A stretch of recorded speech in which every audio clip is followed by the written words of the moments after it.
சத்தீஸ்கர் மாநிலத்தில் பழங்குடி மக்களுக்கு எதிரான ஒரு நடவடிக்கை, இராணுவ நடவடிக்கை மேற்கொள்ளப்பட்டு வருகிற சூழலில்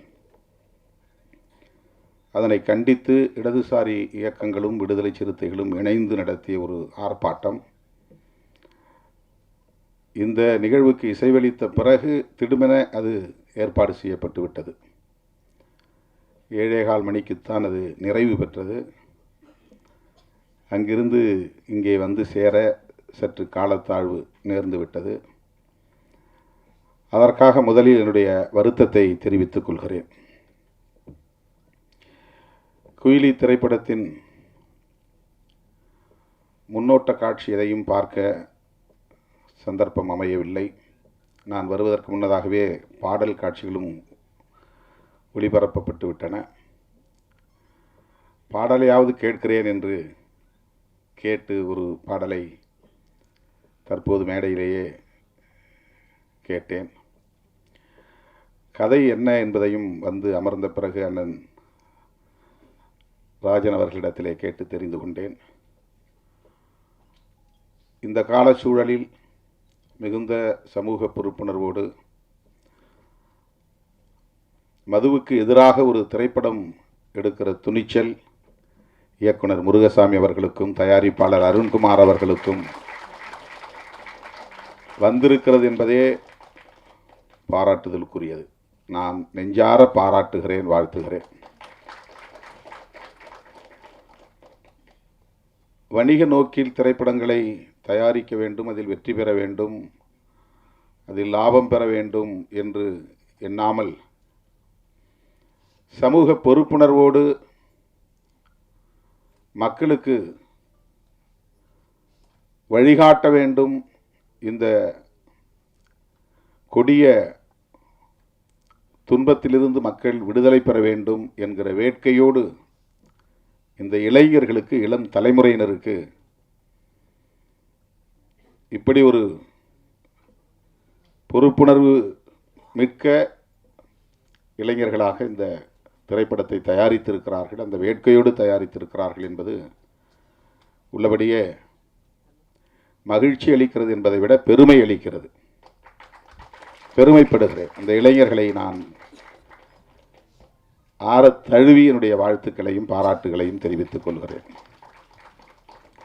உங்களுக்கு தெரியும், அண்மையிலே நாங்கள் மது மற்றும் போதைப்பொருள் ஒழிப்பு மகளிர் மாநாடு என்று லட்சத்துக்கும் மேற்பட்ட பெண்களை திரட்டி ஒரு மாபெரும் மாநாட்டை நடத்தினோம். அது பேசுவிடும் பொருளாக மாறியது, கடுமையான விமர்சனங்களுக்கும் உள்ளானது. அண்ணன் ராஜன் அவர்கள் பேசுகிற போது ஒன்றை சொன்னார். தமிழ்நாட்டிலே மதுவை ஒழிக்க வேண்டும் என்று நாம் சொல்லுகிறோம். ஒருவேளை தமிழ்நாட்டில் மதுவை ஒழிக்கும் நோக்கில் கடைகளை ஆட்சியாளர்கள் மூட முன்வந்தாலும் கூட அண்டை மாநிலங்களுக்கு போய் மதுவை அருந்துவிட்டு வருகிற ஒரு நிலை இருக்கிறது.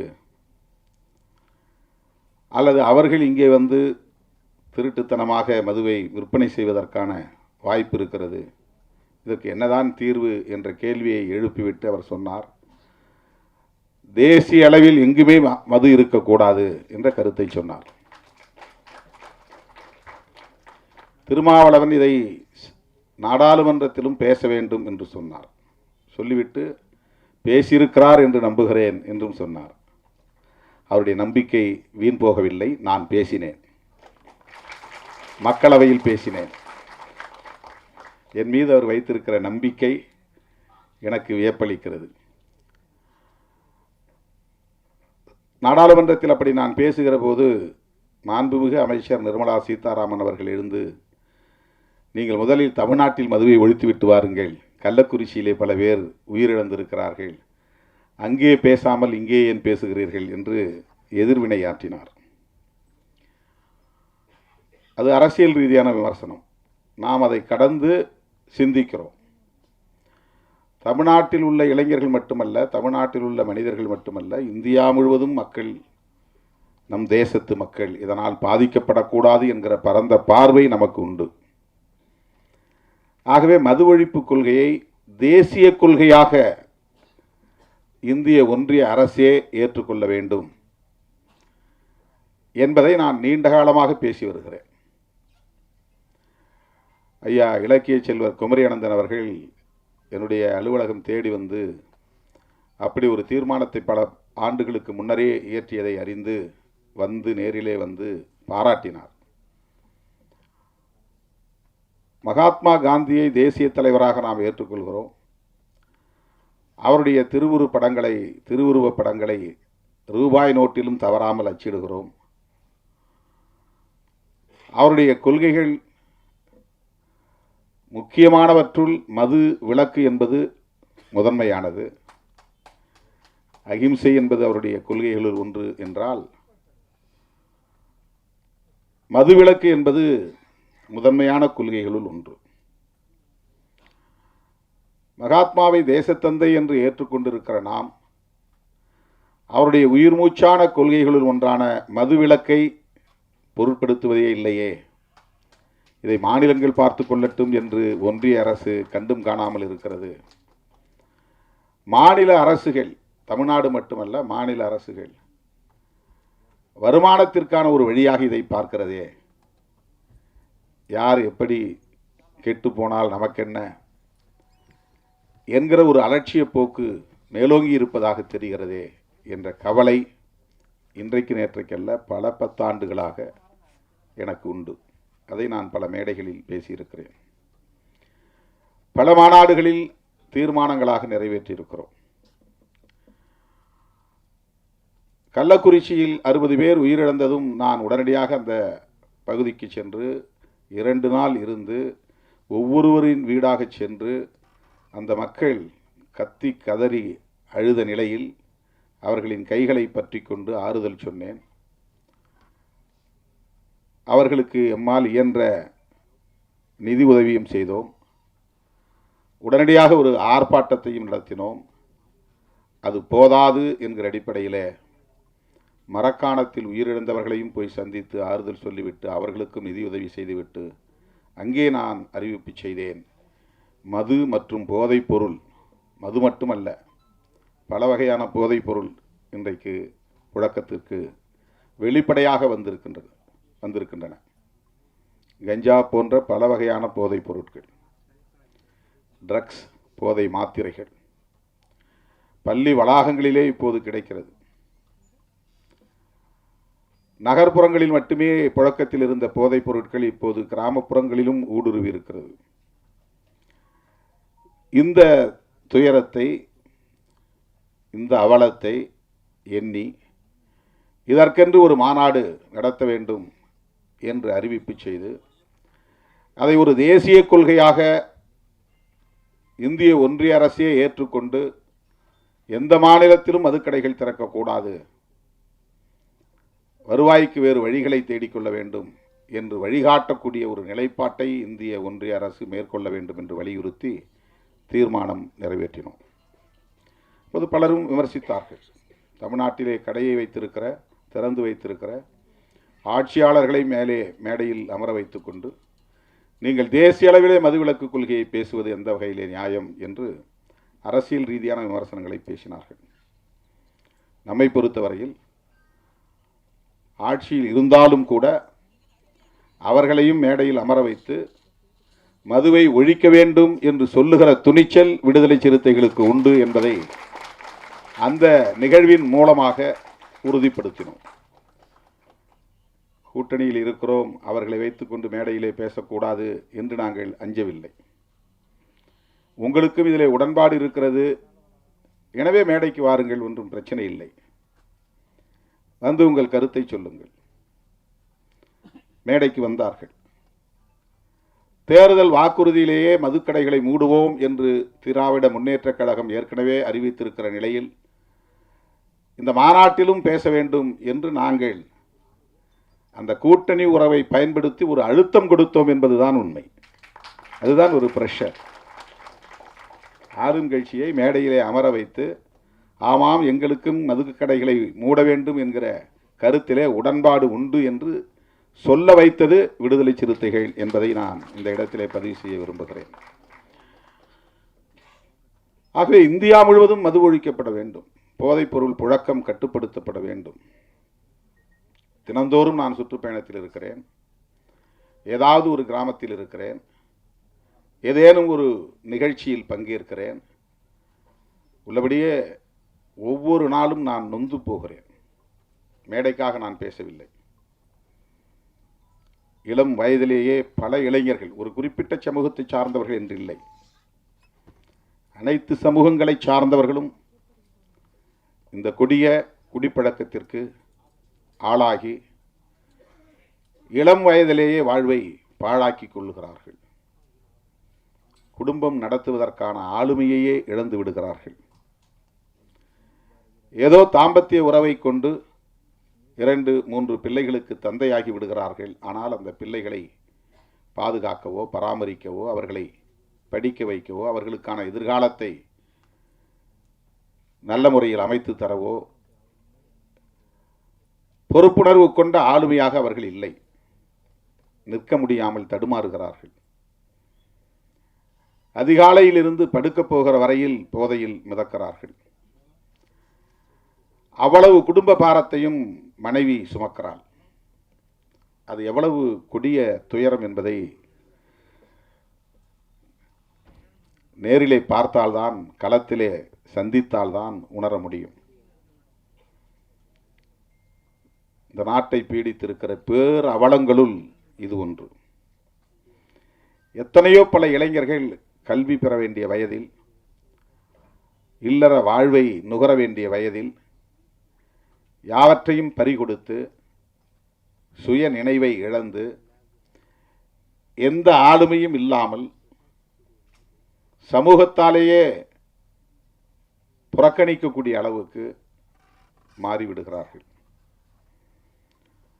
முதல் பாட்டு இந்த படத்திலே கேட்டேன். இந்த அவலங்கள் அனைத்தையும் அப்படியே வரிகளாக்கி இருக்கிறார்கள். இந்த பாடல் மிகவும் நம் நெஞ்சை ஆழமாக தொடுகின்றது.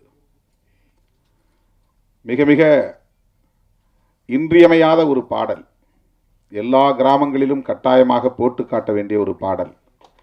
எல்லோரும் தன்னுடைய அலைபேசியிலே வைத்திருக்க வேண்டிய ஒரு பாடல். விழிப்புணர்வை ஏற்படுத்தக்கூடிய ஒரு பாடல். அந்தோனிதாஸ் குரலில் பாடியிருக்கிறார் என்று கருதுகிறேன். இசையும் மிக சிறப்பாக வந்திருக்கிறது. வேட்டவளம் ராமமூர்த்தி பாடல் அவ்வளவு யதார்த்தமாக அந்த துயரங்களை காட்சிப்படுத்தி இருக்கிறார்கள், வரிகளுக்குள் கொண்டு வந்திருக்கிறார்கள். தோழர்களே, நாம் ஒவ்வொருவருக்கும் இதில் பொறுப்பு இருக்கிறது. இந்த ஆட்சி அந்த ஆட்சி என்று நாம் இதில் அரசியலை நுழைத்து மதிப்பீடு செய்ய தேவையில்லை. அண்ணன் ராஜன் அவர்கள் ஒன்றை என் காதோரம் வந்து ஆலோசனையாக சொன்னார். தம்பி, இந்த கடைகளை எல்லாம் மூடிவிட்டு மணல் குவாரி, கல் குவாரி போன்றவற்றை அரசாங்கமே எடுத்து நடத்தினால் இதில் வரக்கூடிய வருமானம் அதில் வராதா? இதையெல்லாம் நீங்கள் ஆட்சியாளர்களுக்கு சொல்லலாமே என்று சொன்னார். அவருக்கு எந்த அளவுக்கு இதிலே ஒரு பொறுப்பு இருக்கிறது என்பதை என்னால் உணர முடிகிறது.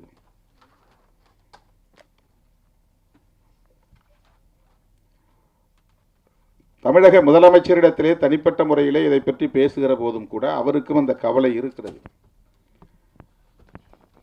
அதுதான் சிஸ்டம். ஒரு சமூக கட்டமைப்புக்குள்ளே அரசு சார்ந்த கட்டமைப்புகள் சில நேரங்களில் நம்முடைய விருப்பங்களை மீறி இயங்கக்கூடியவையாக அமைந்து விடுகின்றன. தனியார்மயமாதல் கூடாது என்பது நம்முடைய கருத்து. ஆனால் நம்மால் அதை எதிர்த்து வெற்றி பெற முடியவில்லை. பன்னாட்டு நிறுவனங்கள் இங்கே நுழையக்கூடாது என்பது நம்முடைய நிலைப்பாடு. ஆனால் நம்மால் தடுக்க முடியவில்லை. அந்நிய முதலீடு இங்கே வரக்கூடாது, அதன் மூலம் அவர்கள் நமது வளங்களை சுரண்டக்கூடாது, லாபம் என்கிற பெயரில் கொள்ளையடிக்கக்கூடாது என்பது நம்முடைய ஆசை. ஆனால் அவற்றை நம்மால் தடுக்க முடியவில்லை. இப்போது கூட நாங்கள் போய்விட்டு வந்த அந்த ஆர்ப்பாட்டம் எதற்கு என்றால், அங்கே இருக்கிற பழங்குடி மக்கள் சத்தீஸ்கர் மாநிலத்தில் பன்னாட்டு நிறுவனங்கள் உள்ளே வரக்கூடாது, கனிம வளங்களை சுரண்டக்கூடாது என்று எதிர்த்து போராடுகிறார்கள்.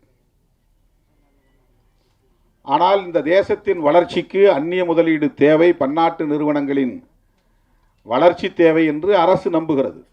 இந்திய ஒன்றிய அரசு, அது அரசின் கொள்கை நிலைப்பாடாக இருக்கிறது. உலகம் முழுவதும் இன்றைக்கு எந்த நாட்டிலும் பன்னாட்டு நிறுவனங்களுக்கு தடை இல்லை. தேச வரம்புகள் அவர்களுக்கு ஒரு தடையாக அமைந்துவிடக் கூடாது என்பதற்காக உருவாக்கப்பட்ட ஒப்பந்தம் தான் காட் ஒப்பந்தம், GATT ஒப்பந்தம். அந்த ஒப்பந்தத்தில் கையெழுத்திட்ட நாடுகள் எல்லாம் தேச வரம்புகளை உடைத்து யாரும் இங்கே அந்நிய முதலீடு செய்யலாம், எங்கோ அமர்ந்து கொண்டு இங்கே தொழில் நடத்தலாம், அவன் இங்கே வர தேவையில்லை, நிலம் கையகப்படுத்த தேவையில்லை, இங்கே வந்து எந்த விதமான வேலைகளையும் செய்ய தேவையில்லை, அவனுடைய ஃபார்முலா போதும். இங்கே இருக்கிற நீரை அவன் எடுத்து நம்மிடத்திலேயே விற்பனை செய்கிறான், குடிநீர். அவனுக்கு அதிலே லாபம் போய் சேருகிறது. அவன் ஒரு நாள் கூட இந்தியாவுக்கு வந்திருக்க மாட்டான், ஆனால் ஒவ்வொரு நாளும் கோடிக்கணக்கிலே அவனுக்கு லாபத்தில் பங்கு போய் கொண்டிருக்கிறது. குளிர்பானங்கள் அப்படி. எல்லா விதமான தொழில்களும் அவன் நாட்டில் செய்தால் அந்த கழிவை அவன் மண்ணில் போய் சேர்க்க வேண்டும். அதனால் மண் நஞ்சாகும், குடிநீர் நஞ்சாகும், காற்று நஞ்சாகும் என்று அஞ்சுகிறான். இந்தியா போன்ற மூன்றாவது உலக நாடுகளில் அவன் கழிவை கொட்டுகிற குப்பை தொட்டியாக மாற்றிக் கொண்டிருக்கிறான். அதற்கு உலகமயமாதல் கொள்கை வழிவகுத்திருக்கிறது. உலகமயமாதல், தாராளமயமாதல், தனியார்மயமாதல் என்கிற கொள்கைகளை 90களில் நாம் கடுமையாக எதிர்த்தோம். இப்போது பேசவே நாம் தயங்குகிறோம், பேசுவதே இல்லை. இறால் வளர்ப்பை கடுமையாக எதிர்த்தோம் ஒரு காலகட்டத்தில். இப்போது இறால் வளர்ப்பு மிக ஜோராக நடைபெற்றுக் கொண்டிருக்கிறது. நம்மால் எதிர்க்க முடியவில்லை. தனியார் துறைகளில் இடஒதுக்கீடு வேண்டும் என்று கோரிக்கையை மாற்றிக்கொண்டோம். தனியார் மயமாதலே வேண்டாம் என்று சொன்ன நிலை மாறி இப்போது தனியார் துறைகளில் வேலைவாய்ப்பு வேண்டும், அதற்கு இடஒதுக்கீடு வேண்டும் என்று நமது கோரிக்கையை மாற்றிக்கொண்டோம். இப்படி நம் விருப்பத்திற்கு மாறாக மது ஆலைகள் ஆங்காங்கே நிறுவப்பட்டு விட்டன. மது உற்பத்தி ஆலைகள், அது கோடிக்கணக்கிலே முதலீடு செய்யப்பட்டவை. அதில் பல்லாயிரக்கணக்கானவர்கள் வேலை செய்கிறார்கள். அதற்கான மூலப்பொருளை தருவதற்கு சர்க்கரை ஆலைகள் மொலாசஸ் தயாரிக்கின்றன. இந்த மொலாசஸை எப்படி அவர்கள் விநியோகம் செய்வது, விற்பனை செய்வது, அதை வாங்குவதற்கு மது ஆலைகள் தேவை. மது ஆலைகளை, மது கடைகளை மூடுவது என்பது மட்டுமே வேலை திட்டம் அல்ல. அதற்கு பின்னால் இவ்வளவு பெரிய பரப்பு இருக்கிறது. மது ஆலைகளையும் மூட வேண்டும், அதை விநியோகம் செய்கிற நிறுவனங்களையும் மூட வேண்டும். அதற்காக ஆயிரக்கணக்கான கோடிகளை முதலீடு செய்திருக்கிறார்கள். அவ்வளவு முதலீடுகளையும் நிறுத்த வேண்டும். அதனால் ஏற்படுகிற இழப்பை சந்திக்க வேண்டும். இப்படி இந்த சிஸ்டம் ஆக்டோபஸ் கால்களாக விரவி பரவி கிடக்கின்றன. உயர் தொழில்நுட்ப கருவிகளை அயல்நாடுகளில் இருந்து இறக்குமதி செய்து மல்டி ஸ்பெஷாலிட்டி ஹாஸ்பிட்டல் மருத்துவமனைகளே வந்து எஸ்டாப்ளிஷ் செய்கிறார்கள், நிறுவுகிறார்கள், இன்ஸ்டாலேஷன் பண்ணுகிறார்கள். அது கோடிக்கணக்கிலே மதிப்பீடு, 5 கோடி 10 கோடி. அதை வெறுமன மூடி வைத்திருக்க முடியாது. தினந்தோறும் அது இயங்க வேண்டும், இல்லை என்றால் அது பழுதாகிவிடும். தினந்தோறும் அது இயங்க வேண்டும். ஆனால் அதற்கு வேலையாட்கள் தேவை. வேலையாட்கள் என்றால் அவர்களுக்கு சம்பளம் தர வேண்டும். சம்பளம் தர வேண்டும், அது இயங்க வேண்டுமானால் தினந்தோறும் அதிலே நோயாளிகள் வந்து படம் எடுத்துக்கொண்டே இருக்கும். ஸ்கேன் எடுக்குன்னா ஸ்கேன் எடுத்துகிட்டு இருக்கணும். உடம்பு நல்லா தான் இருக்கும், ஆனாலும் ஸ்கேன் எடுங்க. எனக்கு ஒன்றும் பிரச்சனை இல்லையே. இல்லை, இதெல்லாம் மாஸ்டர் செக்கப் மாதத்துக்கு 3 மாதத்துக்கு ஒரு தடவை வந்து பண்ணிக்கிங்க, 6 மாதத்துக்கு ஒரு தடவை பண்ணிக்கிங்க. இது நம்முடைய ஹெல்த்தில் அவங்களுக்கு அக்கறை இருக்கிற மாதிரி. ஆனால் இது மெடிக்கல் மாஃபியாவுடைய வேலைகள், தொழில் முதலீட்டாளர்களின் வேலைகள். அதை சும்மா வச்சிருக்க முடியாது. ஒவ்வொரு ஹாஸ்பிட்டல்லையும் பல கோடி ரூபாய் முதலீட்டிலே உயர் தொழில்நுட்ப கருவிகள் வந்து நிறுவப்பட்டு இருக்கிற நிலையில் அவற்றையெல்லாம் மூடி வைத்திருக்க முடியாது. எக்ஸ்ரே எடுக்கிறதா இருந்தாலும் சரி, எம்ஆர்ஐ எடுக்கிறதா இருந்தாலும் சரி, அல்லது என்ஜிஓ பண்ணுறதா இருந்தாலும் சரி, ஒவ்வொன்றுக்கும் அவன் எஸ்டாப்ளிஷ் பண்ணி வச்சுருக்கான். எல்லாம் ஏசி, அதெல்லாம் வந்து அவன் பராமரிக்க டெய்லி மெயின்டெனன்ஸ் இருக்கணும், சும்மா போட்டு மூடி வச்சுருக்க முடியாது. அந்த மாதிரி தான் இந்தியா முழுக்க மது ஆலைகள் பல ஆயிரம் கோடி முதலீட்டில் நிறுவப்பட்டிருக்கிறது. அவ்வளோ எளிதாக அதை மூட முடியாது என்பது இங்கே இருக்கிற சிஸ்டம், இங்கே இருக்கிற ஸ்ட்ரக்சர். இப்போ நம்முடைய போராட்டம் என்பது தூத்துக்குடியிலே துப்பாக்கிச்சூடு வரையில் போய் 12 பேர் படுகொலை செய்யப்பட்ட பிறகுதான் ஸ்டெர்லைட் ஆலையை மூட வேண்டும் என்கிற நிலை உருவாகிறது. சாதாரணமான கோரிக்கைகளால் அந்த ஆலையை மூட முடியவில்லை, அறவழி போராட்டங்களால் அந்த ஆலையை மூட முடியவில்லை. கேரளாவிலே வேண்டாம் என்று சொன்ன அணு ஆலை கூடங்குளத்திலே வந்து நிறுவப்படுகிறது, தமிழ்நாட்டுக்குள்ளே நிறுவப்படுகிறது. நிறுவப்பட்ட நாளில் இருந்து, அதற்கான ஆணை பிறப்பிக்கப்பட்ட நாளில் இருந்து அந்த பகுதியில் மக்கள் போராடி கொண்டே இருக்கிறார்கள், எதிர்ப்பு தெரிவித்துக் கொண்டே இருக்கிறார்கள், துண்டறிக்கை கொடுத்து கொண்டே இருக்கிறார்கள், உண்ணாவிரத போராட்டம் நாள்தோறும் நடத்துகிறார்கள். 1.5 ஆண்டுகள் நடந்தன. ஒரு அங்குலம் கூட அதிலே நம்மால் முன்னேற முடியவில்லை. திட்டமிட்டவாறு கூடங்குளம் அணு உலை நிறுவப்பட்டது, அது இயங்குகிறது. அங்கே அணு கழிவுகள் வெளியேற்றப்பட்டு கொண்டே இருக்கின்றன. தோழர்களே, அப்படித்தான் இந்த மது ஒழிப்பும் கூட. விழிப்புணர்வு தேவை, பரந்துபட்ட அளவில் மக்களிடையே விழிப்புணர்வு தேவை. ஒரு இயக்கம் போதாது, ஒரு கட்சி போதாது, ஒரு தலைவர் போதாது. அரசை நிறுவுகிற ஆற்றல் பெற்ற மக்கள், ஒரு அரசை தூக்கி எறிகிற ஆற்றல் பெற்ற மக்கள், விழிப்புணர்வு பெற்ற அரசியல் சக்தியாக மாறுகிற போது,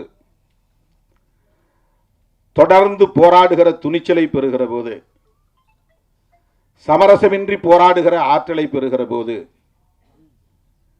எல்லாவற்றையும் தலைகீழாக புரட்டி போட முடியும். அதற்கு சான்று வேளாண் சட்டங்களை இந்த அரசு திரும்ப பெற வைத்தது. விவசாயிகளின் தொடர் போராட்டம். அது ஒரு கட்சி நடத்திய போராட்டம் அல்ல, ஒரு குறிப்பிட்ட தலைவன் நடத்திய போராட்டம் அல்ல. பஞ்சாப், ஹரியானா மாநிலங்களை சார்ந்த விவசாயிகள் குடும்பம் குடும்பமாக வண்டி கட்டி வந்து டெல்லிக்கு செல்லுகிற எல்லா பிரதான சாலைகளிலும், முதன்மை சாலைகளிலும் குறுக்கே மறித்து வண்டிகளை நிறுத்தி அங்கேயே படுத்து தூங்கி சமைத்து சாப்பிட்டு 1.25 ஆண்டுகள் தொடர்ந்து போராட்டம் நடத்தினார்கள். அந்த போராட்டம் ஆட்சியாளர்களால் கண்டுகொள்ளப்படவில்லை, அலட்சியப்படுத்தப்பட்டது. ஆனால் பஞ்சாப் மாநிலத்திற்கு தேர்தல் வந்தது, ஆட்சியாளர்களுக்கு கிளி பிடித்தது, வயிற்றில் புலி கரைத்தது. இந்த போராட்டத்தை கண்டுகொள்ளாமல் இருந்தால் நாம் மிக மோசமான தோல்வியை சந்திக்க நேரிடும் என்று நிறைவேற்றப்பட்ட சட்டங்களை, குடியரசுத் தலைவரால் அங்கீகரிக்கப்பட்ட சட்டங்களை திரும்ப பெற்றார்கள் என்பது வரலாறு. அது ஒரு புரட்சி. அப்படி ஒரு புரட்சி தேசிய அளவில் உருவாக வேண்டும். மதுவுக்கு எதிராக மது ஒழிப்பு என்கிற காந்திய கொள்கை தேசிய அளவில் பரவ வேண்டும். இன்றைக்கு மீண்டும் காந்தி நமக்கு தேவைப்படுகிறார். மதச்சார்பின்மைக்காகவும் தேவைப்படுகிறார், மது விலக்குக்காகவும் தேவைப்படுகிறார். மதத்தின் மீது நம்பிக்கை உள்ளவர். அந்த அடிப்படையிலே காந்தியடிகளோடு எமக்கு முரண்பாடுகள், கடுமையான முரண்பாடுகள் உண்டு. அவருக்கு முற்பிறவியின் மீது நம்பிக்கை உண்டு, அடுத்த பிறவியின் மீது நம்பிக்கை உண்டு. இந்த சாதிய கட்டமைப்பே இறைவனால் உருவாக்கப்பட்டதுதான் என்கிற நம்பிக்கை உண்டு. தீண்டாமை மட்டும் கூடாது என்று சொன்னார். அப்படி சொன்ன கருத்துக்களிலே நமக்கு முரண்பாடு உண்டு. ஆனால் உருவாகி இருக்கிற இந்த புதிய அரசு, வெள்ளையன் வெளியேறிய பிறகு நாம் உருவாக்கி இருக்கிற இந்த புதிய அரசு மதசார்பற்ற அரசாக இருக்க வேண்டும் என்பதிலே உறுதியாக இருந்தார். அதனால்தான் காந்தியடிகள் கொல்லப்பட்டார். அவர் இறை நம்பிக்கை உள்ளவர், கடவுள் மறுப்பாளர் அல்ல. பெரியாரை போல கடவுளை மறுத்து பேசியவர் அல்ல. அவர் மத நம்பிக்கையாளர். புரட்சியாளர் அம்பேத்கர் அவர்களைப் போல இந்து மதத்தை விமர்சித்தவர் அல்ல. அடுத்த பிறவியின் மீது நம்பிக்கை உள்ளவர், புராண திருவிளையாடல்களின் மீது நம்பிக்கை உள்ளவர். அப்படிப்பட்டவரையே படுகொலை செய்தார்கள் என்றால் அதற்கு காரணம் அவருடைய மதச்சார்பின்மை என்கிற கொள்கை நிலைப்பாடு தான். அதே போல மதுவிலக்கு. இன்றைக்கு நாம் குயிலி திரைப்படம் எடுத்திருக்கிறோம் என்று சொன்னால் துணிந்து அதை திரைப்படமாக்கி மக்களிடத்திலே கொண்டு போய் சேர்க்க வேண்டும் என்று வந்திருக்கிறோம் என்றால் காந்தியடிகள் ஏற்படுத்திய தாக்கத்தின் விளைவு என்று இதை சொன்னால் யாரும் மறுக்க முடியாது.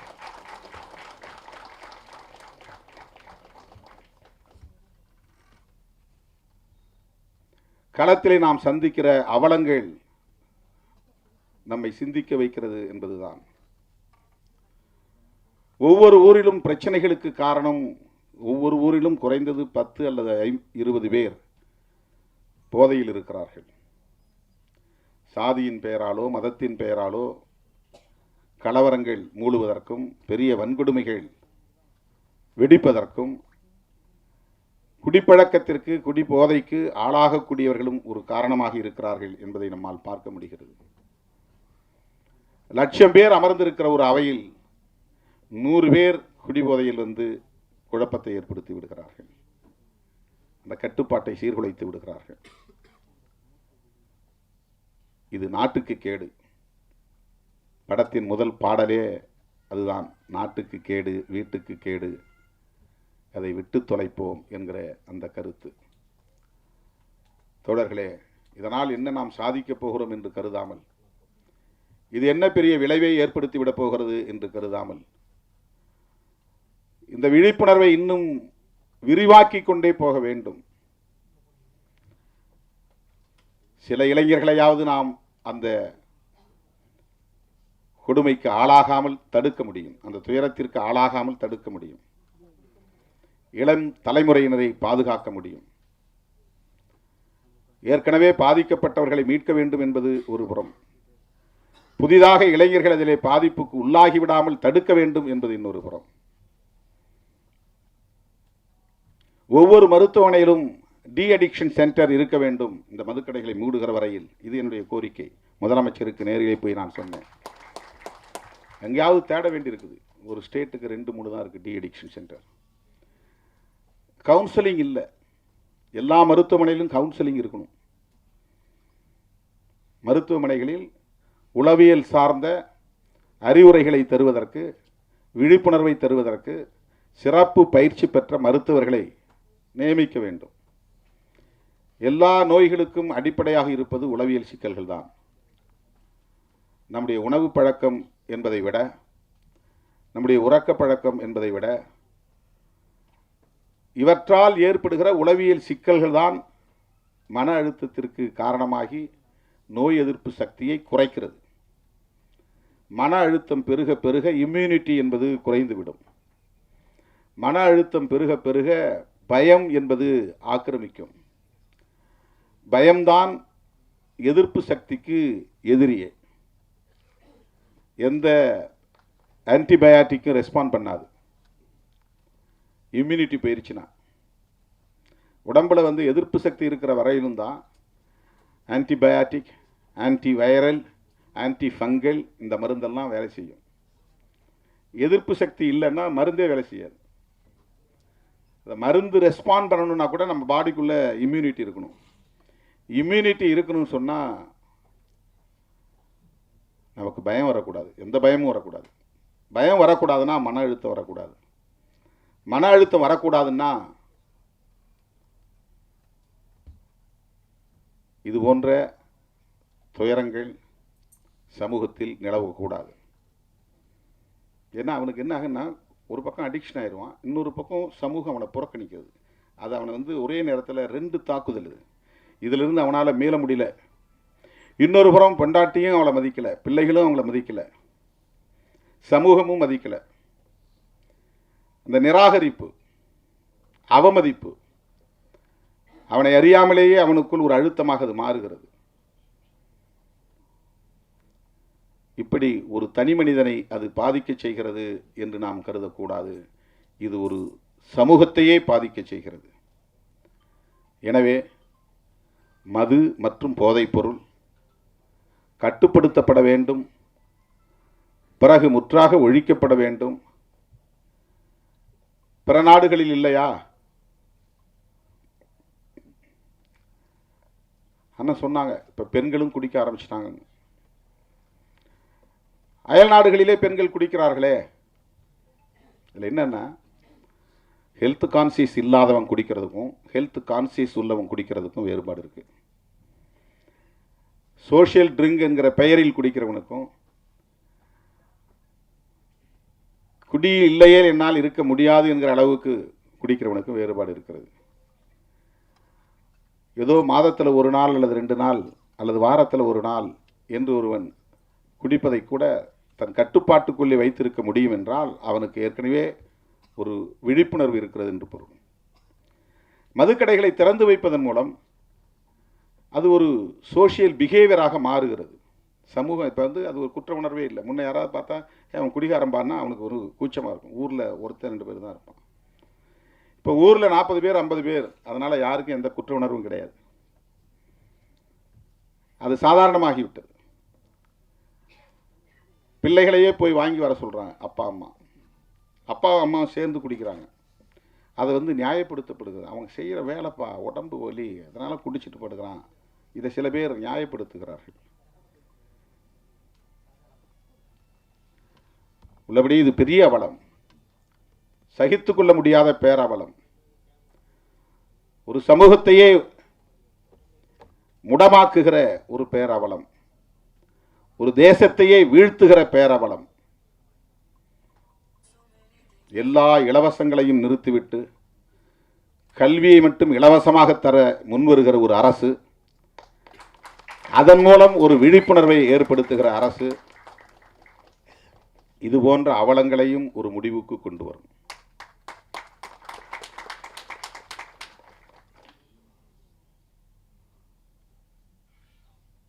அரசுக்கு வருமானம் திரட்ட என்ன வழியையும், இதை தவிர்த்து வேறு என்ன வழியையும் அவர்கள் முடிவெடுக்கலாம், தீர்மானிக்கலாம். இதை வைத்து ஒரு அரசை நடத்த முடியாது. ஆண்டுக்கு 25,000 கோடி என்பது போதாது. ஆகவே இலவச திட்டங்களுக்கு இது பயன்படுகிறது என்று நியாயப்படுத்துவதும் ஏற்புடையதல்ல. இலவசங்களே வேண்டாம் என்பதுதான். எல்லா இலவச திட்டங்களையும் நிறுத்த வேண்டும். ஒட்டுமொத்த கல்வியையும் அரசே ஏற்றுக்கொள்ள வேண்டும். கல்வியை இலவசமாக கொடுங்க, ஆரம்ப கல்வி முதல் ஆராய்ச்சி கல்வி வரையில். இதெல்லாம் பொதுமக்களின் கோரிக்கையாக மாற வேண்டும். ஒரு தனிநபர் கோரிக்கையாக, ஒரு இயக்கத்தின் கோரிக்கையாக இருக்கிற போது ஈடுபடாது. பொதுமக்களின் கோரிக்கையாக மாற வேண்டும். அதற்கான விழிப்புணர்வு தேவை. அப்படிப்பட்ட ஒரு விழிப்புணர்வுள்ள இளைஞர்களாகத்தான் இன்றைக்கு முருகசாமி, அருண்குமார், ஜூ ஸ்மித், இந்த இளம் தலைமுறையினரை நான் பாராட்டுகிறேன், மெச்சுகிறேன். இது போன்ற இன்னும் பல விழிப்புணர்வு கருத்துக்களை சொல்லக்கூடிய படைப்புகளை நீங்கள் தர வேண்டும். இந்த சமூகம் உங்களை தூக்கி கொண்டாடும் என்பதை சொல்லி இந்த வாய்ப்புக்கு நன்றி கூறி முடிக்கிறேன்.